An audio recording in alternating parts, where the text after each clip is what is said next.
सिराज है वो एक आउटराइट उसका एक्सप्रेसिव है, वो एक्सप्रेशन के साथ, वो इन्वॉल्वमेंट के साथ वो चैलेंज करता है बैट्समैनों को। उसका attitude is the right attitude for a fast bowler. काफी सारे फास्ट बॉलर्स हैं जो एटीट्यूड नहीं है उनका फास्ट बॉलर वाला, लेकिन Siraj is somebody after a long time out of the Indians जिसका एटीट्यूड है।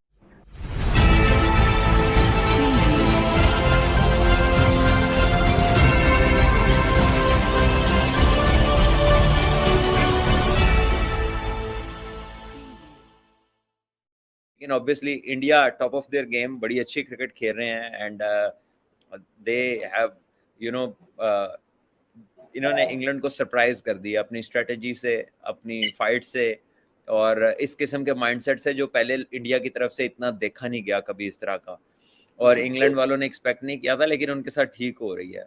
वेराज जो सिराज है वो एक आउटराइट उसका एक्सप्रेसिव है, वो एक्सप्रेशन के साथ, वो इन्वॉल्वमेंट के साथ वो चैलेंज करता है बैट्समैनों को। उसका attitude is the right attitude for a fast bowler. काफी सारे फास्ट बॉलर्स हैं जो एटीट्यूड नहीं है उनका फास्ट बॉलर वाला, लेकिन Siraj is somebody after a long time out of the Indians जिसका एटीट्यूड है। आप देखें कंपेयर टू सिराज, बुमराह भी एक अग्रेसिव बॉलर है, लेकिन उसके चेहरे पे उतनी एग्रेशन नहीं होती। वो looks like a very nice guy, but Siraj जो है ना, वो उसकी शक्ल से लग रहा होता है मीन्स बिजनेस। ये आपको चैलेंज करेगा, ये आपको घूरेगा, आपसे थोड़ी बहुत गुफ्तगू भी करेगा, आपको पूछेगा हाँ भाई की हो रहा है दस ना होना, that kind of an attitude. तो मेरा ख्याल है कि ये एटीट्यूड होना भी जरूरी है आपके फास्ट बॉलर्स में। ये लिंक मिसिंग हो तो फिर टेस्ट का इस तरह का मजा नहीं आता जो आपको आया है।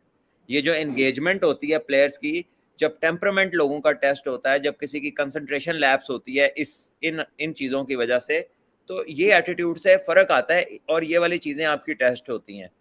सो मेरा ख्याल है कि he has a fantastic attitude, इस तरह का होना चाहिए। शोएब भाई क्या करते थे? वो भी तो जो दिल करता था कह देते थे, कर देते थे, ठीक है, आंखें भी दिखाते थे, गेंद भी मार देते थे। तो ये फास्ट बॉलर करते हैं ये चीज़ें। देखिए Virat Kohli on this day I think एक नया एक नई एरा शुरू हुई थी इंडियन क्रिकेट में, which was the Kohli era. Obviously the day he stepped in, जो उनको क्लोजली जानते थे, जिनके सामने grew up as a cricketer, और जो उनकी स्टोरीज बाद में लोगों को पता चली, तो उनको तो होगा कि there is somebody who can be a big thing.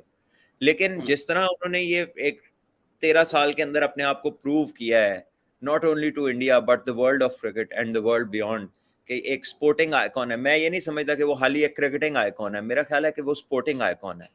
Because अगर आप उसकी बात सुने और अगर आप उसके मुतालिक लोगों की बातें सुने और अगर आप उसका एटीट्यूड देखें, जिस तरह उसने अपने जिस्म को ट्रांसफॉर्म किया, जिस कमिटमेंट के साथ उसने अपने एंटायरली अपनी जो एक लुक थी वो चेंज की, और जिस तरह उसने एक आउटस्टैंडिंग परफॉर्मेंस दी, समथिंग नेवर सीन बिफोर। मैं भी उनके कंपैरिजन, स्टैट्स कंपैरिजन पढ़ रहा था। सचिन तेंदुलकर के 291 मैच थे और विराट कोहली के 245 मैच हैं और वनडे क्रिकेट के, और विराट कोहली के 100 आई थिंक 43 हैं और सचिन तेंदुलकर के 37 या 38 थे।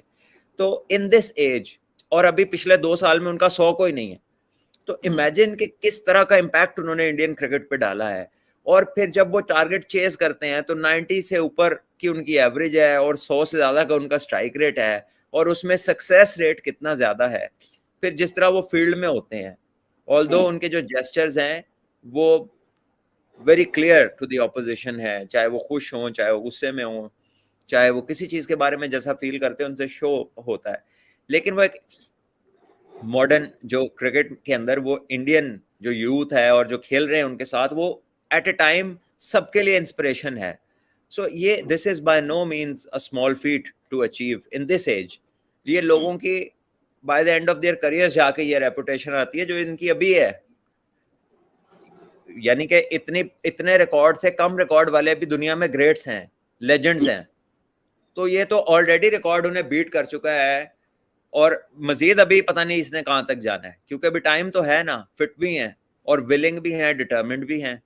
तो उस हवाले से देखा जाए तो यहाँ पर आप ये टर्म यूज कर सकते हैं कि एक ऑन गोइंग चीज है which is already I think into a legend, and God knows where it will end, but he is doing something जो कि बड़े कम लोगों ने इतने टाइम में की है। सो मैं ये कहूँगा कि this era of his along with the Indian cricket, I think they are lucky to have him, और they have been lucky since Ganguly के उसके बाद जो जो उनके लीडर्स आए हैं, Dhoni and now Virat Kohli. Dhoni specially somebody जिसने बिल्कुल इंडियन क्रिकेट का फेस चेंज कर दिया, एक नया एटीट्यूड टीम के अंदर लेकर आया, और इसने उस एटीट्यूड को कैरी किया और आगे ट्रांसफर कर रहा है। और दोनों की जो अच्छी बात है ना कि इट इज नॉट जस्ट उनका और उनके होते हुए, it is going beyond that. उनकी बात, उनका तर्ज और जो टीम में नजर आ रहा है attitude, it is going years further down the line। May be इनके ऑब्वियसली इसके करियर के बाद भी ये चीज आपको नजर आएगी, जो इफेक्ट ये छोड़ के जाएंगे इसके ऊपर। सो ये कोई मतलब ये कोई ऐसी चीज नहीं है कि जो रोज आपको नजर आए या हर दौर में नजर आए। ये किसी, आप कह लें कि इंडिया की क्रिकेट की गोल्डन एज कह सकते हैं इसको, golden age has to be, क्योंकि ये दुनिया में जीतना शुरू हो गए, पहले इतना कंसिस्टेंट नहीं थे, फिर एटीट्यूड प्लेयर्स का चेंज हो गया, they have started challenging oppositions और the way they should be challenging. और फिर जब आपका एम ये हो कि आपने बाहर जीतना है, दुनिया में हर जगह जाके जीतना है, सो डेफिनेटली आई थिंक कि you are mentally already there, जहां पे आप चाह रहे हो कि हम हों अलोंग द लाइंस या over a period of time, but already you are there because आपने गैबा कर लिया, गैबा में जीते आप, आउटस्टैंडिंग, आपकी टीम लेसर स्ट्रेंथ पे थी, ऑस्ट्रेलिया की पूरी स्ट्रेंथ पे खेल रही थी, you beat them over there, great achievement. उसके बाद now to beat them England in England at Lord's in this way कि अच्छा इंग्लैंड की भी स्ट्रेंथ पूरी ना हो, लेकिन यार 60 ओवरों में टेस्ट मैच की टीम को आउट करना ये कोई आसान काम नहीं है, और फिर 160 पे 6 आउट से वापस आना, 272 का टारगेट देना, फिर डिक्लेयर करना, you know all these things. और इसके दरमियान जो कुछ है उनका, जब वो बिल्कुल नए आए थे, एक ऑस्ट्रेलिया में 100 किया था शायद होबार्ट में अगेंस्ट श्रीलंका, फिर एक पाकिस्तान के खिलाफ 100 किया था, बांग्लादेश में 181 किया था उसमें विराट कोहली ने, जब इंडिया 300 प्लस चेस कर गया था पाकिस्तान के खिलाफ। And then over the years जो ऑस्ट्रेलिया में उसने एक टूर किया, 4 मैचों में 400 किए, इंडिया में लगातार, एक मैच मुझे याद है मैं देख रहा था जिसमें 330 समथिंग चेस करना था इंडिया ने इंग्लैंड के खिलाफ, तो इंडिया के 4 या 5 जल्दी आउट हो गए थे, 30-35 पे 4 या 5 आउट थे। तो कोहली ने और एक और इनके बैट्समैन थे जो अभी रिसेंटली थोड़ा अरसा पहले टीम से बाहर हुए, शायद केदार जाधव, इन दोनों ने 100 रन किए थे और इंडिया ने वो मैच भी जीत लिया था। तो ये कुछ ऐसी अचीवमेंट्स हैं, इसके अलावा भी हैं, मुझे सारी तो भी याद नहीं आ रही एट ए टाइम, लेकिन ये आउटस्टैंडिंग है as a cricketer, as a role model, as a captain. So definitely this has to be a golden age of their Indian cricket. सुनो, चैनल को सब्सक्राइब करो, उसके बाद घंटी बजा देना ताकि अगली वीडियो आपसे मिस ना हो।